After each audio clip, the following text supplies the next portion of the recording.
Bark.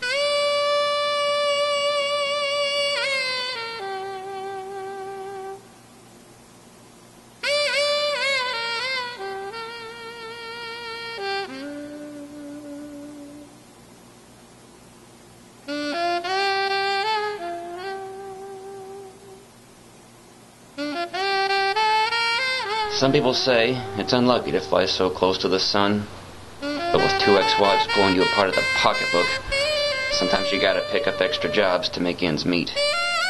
Every now and then, you make out good, land an easy case. This ain't one of them.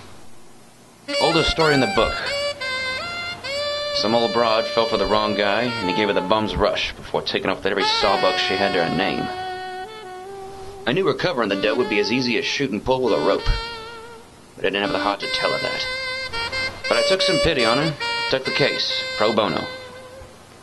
Story of my life. Always wanted to be the knight on the white horse. It usually wound up being the horse's hindquarters.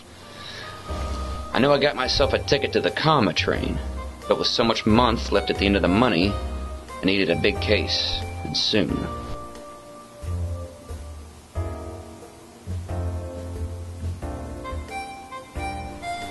I was about to get off my heels and on my wheels. I needed to take a little Dutch courage for the road. Then she walked in. I didn't know what her play was, but I could tell from looking at her that she was a dame accustomed to getting what she wanted. J. Butler Bedford, Private Dick. Anita Wang. What can I do you for, Mrs. Wang? Big Willie says you're the man to talk to if you're looking for a cock. Wow, things suddenly got interesting. Big Willie's a stand-up guy, until he went soft. I'm trying to locate a rare object from the Dong Dynasty. Person who has it killed my husband. The cock didn't really seem big enough to make a fuss about, but she seemed determined to get her mitts on it. I didn't really have a line on anyone connected enough to fence this high-end merch, so I called on Phil McCracken and Pat McGroin. Welcome to Plenty of Tools. What are you going to get for you? How's about you making me a meat whistler? A meat whistler? You put in first. The meat or the whistler? They don't teach you that in bartending school, laddie. What you needing? I didn't beat around the bush. I told them I wanted a hot cock.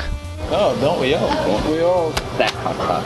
Oh, look at that fat fella. That's a muscular one you got there, little. I like his comb in the vein. Yeah, that's good. Faith in Begora. Now where can I find him? Yeah, it's too rich for our blood around here. You're selling yourself short there, pal. Never selling myself short.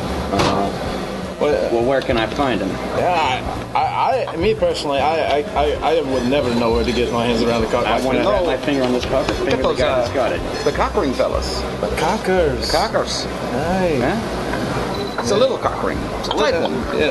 They run a tight ship around there. Well, where can I find the cock ring, boys? Try the seaman. Hey, the seaman. He's a salty fella.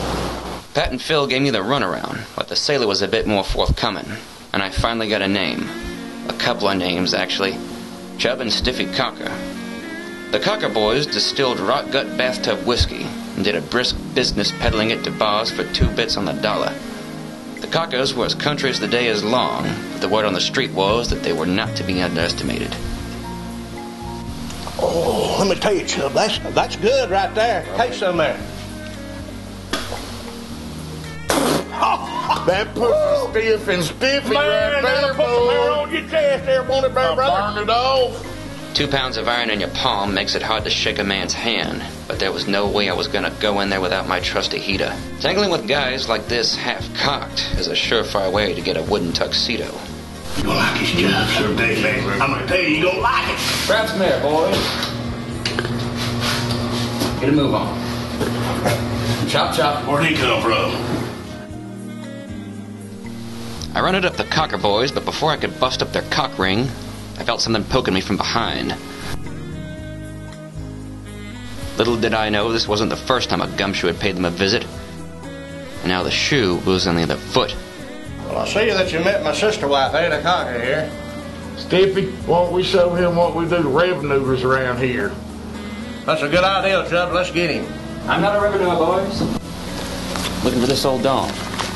It's black, hairy, and I want to get my hands on it. The last fella come up here looking for a cock ended up as a stiff. And that wasn't purdy. If you're gonna go ahead and look for the cock, you gotta be the cock. When you find that cock, you're gonna need protection too, buddy. Here. Some people would call taking a club to the brainstem a setback.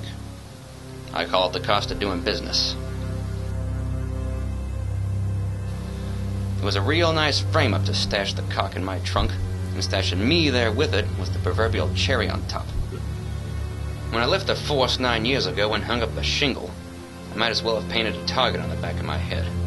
Getting caught holding the cock was just the kind of excuse they were looking for to shake me down. They worked me over a bit, gave me the 3rd degree, then tuned me up some more, but I had nothing for 'em. Suddenly, I noticed that I was getting a funny feeling. Felt like Gene Krupa was playing a drum solo on my skull, and couldn't explain it. Sure, I'd had my share of whiskey today, and part of somebody else's. I'm not that cheap of a date. I had been poisoned. Some people say it's unlucky to trust a piece of skirt. I guess this whole thing is proof. I've been double-crossed so many times that I guess I should have learned my lesson by now.